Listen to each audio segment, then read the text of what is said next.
Well, I wonder how many of you here have been buying presents over the last few weeks, days, or perhaps even for those slightly less organised this afternoon, the last few hours. But giving and receiving gifts has become a really significant part of our Christmas for many, many people. A good gift should show the recipients that you care, that you know them well, that you've thought about them, that you've made a bit of an effort to find something that they would like or something that they would need. And yet, according to some articles that I read in the paper recently, not everyone is always particularly happy with the gift that they receive at Christmas. Take Hannah Betts, for example, from West Sussex, who writes, "Sir, for one Christmas, my husband brought me a potato peeler and a balloon whisk, which I found mildly disappointing, until a friend told me that she'd been given a bicycle repair kit. And she doesn't even own a bicycle." Or perhaps, "Sir," this is Lorraine Upton from Nottingham, "Sir, on our first Christmas as a married couple in 1969, my husband presented me with a gift about 3 feet square, 6 inches deep. I opened it with great excitement, only to find a Scalextric car circuit. My disappointment, however, was tempered by my husband's great excitement. 'Wow,' he shouted, 'I've always wanted one of those.'" She adds at the bottom, "We're still together, 54 years later. Sometimes I wonder why." Or perhaps it's like the gift that I received one year from somebody who shall remain nameless, who I live in the same house as, who bought me some magnetic fridge Scrabble. Now, unfortunately, however much I like Scrabble, and I do, it's not a particularly helpful present for me because we have a wooden, non-magnetic fridge, so it's quite difficult to play it. But stories like this hit at the tension, don't they, of giving and receiving. What a gift means is often far more important than the substance of the present itself. In our readings and in our carols this evening, we've heard again a really familiar story. A story of a baby born to an ordinary couple in a small, unassuming, not very important, supposedly, town of Bethlehem. A baby who we celebrate at Christmas as a gift not just for that couple that were to look after him and care for him, but one that was given as a gift for us all. In that small child, we're told, was a gift of a Saviour. He is Emmanuel, God with us. That video that we watched earlier with the news clip reminds us of just how dark and dangerous and desperate our world remains. Yet the Christmas story supposedly speaks of a baby, one who's been promised from years and years before, one that we've heard in our reading tonight, who was supposed to be a light in the darkness, one who would bring justice and goodness and peace, the peace so desperately needed in our world. When the angels announced his birth, they said, "I'm bringing you good news that will be great joy to all people. Today, your Saviour was born in the town of David, and he is Christ the Lord." Those angels announced Jesus as a Saviour, one who was going to bring joy, great joy for all people. But what type of gift is this Jesus? Is he a gift that is wanted? Is he a gift that is needed? What does this gift say and mean to us, I wonder? Now, at the time of his birth, Jesus wasn't universally wanted. Joseph, his father, for example, was particularly unhappy, perhaps, when he discovered that Mary, his wife, was pregnant. He jumped to the conclusion that perhaps all of us would do, that Mary had been unfaithful. And yet an angel explained to him that this was not the case, that this baby was special, this baby would be the Saviour. And so Joseph accepted the angel's message, took Mary home and cared for Jesus. Herod was even more unhappy about the possibility of Jesus. So unhappy was he, in fact, that he ordered the murder of all baby boys that could possibly have been this special child. And yet not everyone was unhappy. Mary needed no such persuasion as Joseph. She immediately saw how blessed she was to be chosen to carry this child. And similarly, the shepherds and the wise men, when they heard or discerned about this baby, they wanted to see him. They wanted to worship him in the flesh. It wasn't enough for them just to hear the message. They wanted to be part of the action. They wanted to share the joy that this baby was supposed to bring.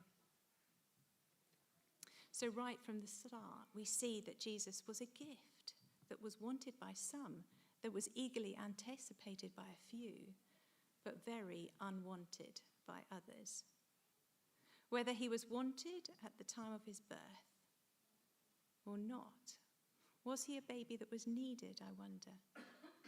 Is the gift of a saviour one that we want, one that we need?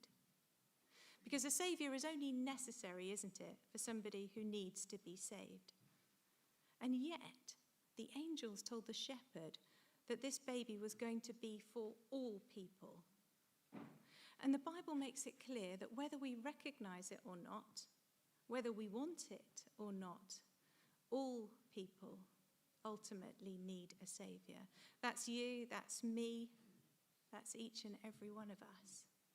So you may not appreciate the gift of a saviour, but that doesn't mean that you don't need one.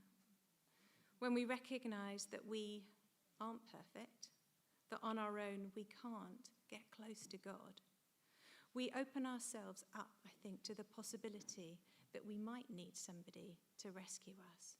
We might need somebody to put right our relationship with our Creator God.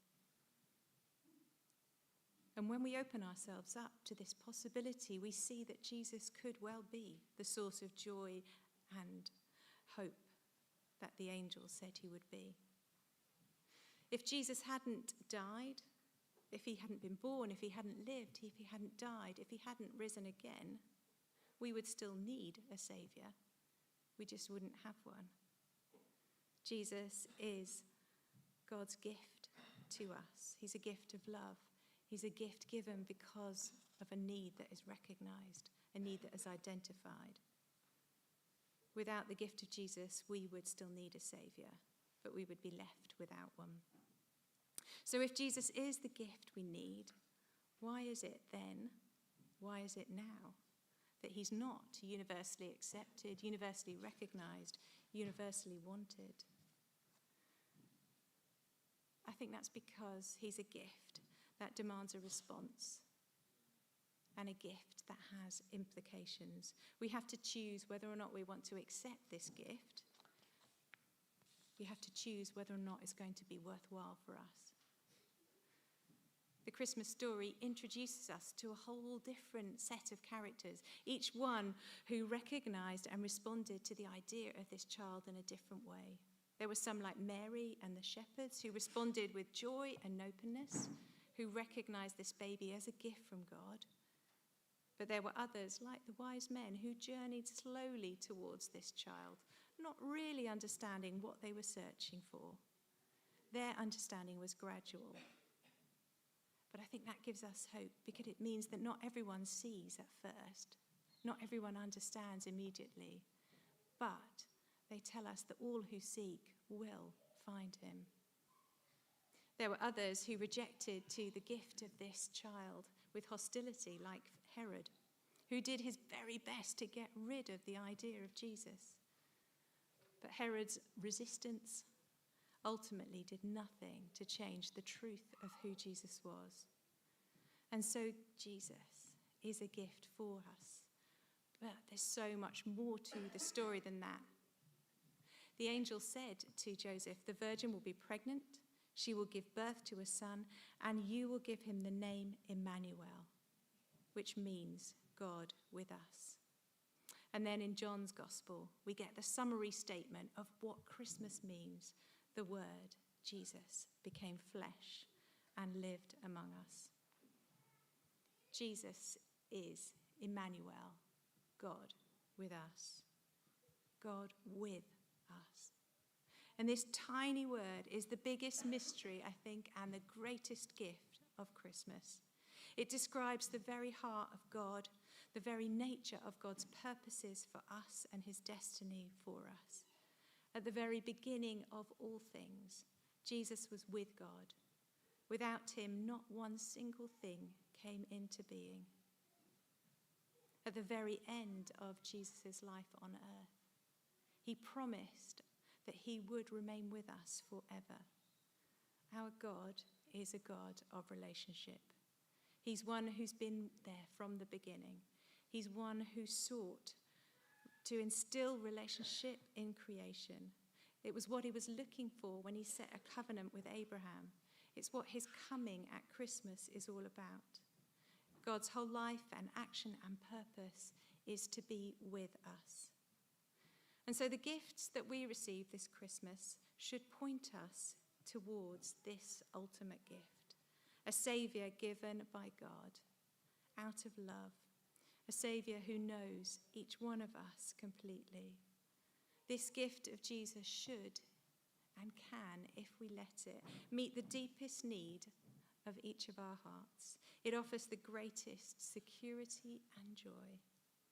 But the question for us to ponder, I guess, is whether or not we will accept this, the greatest of gifts.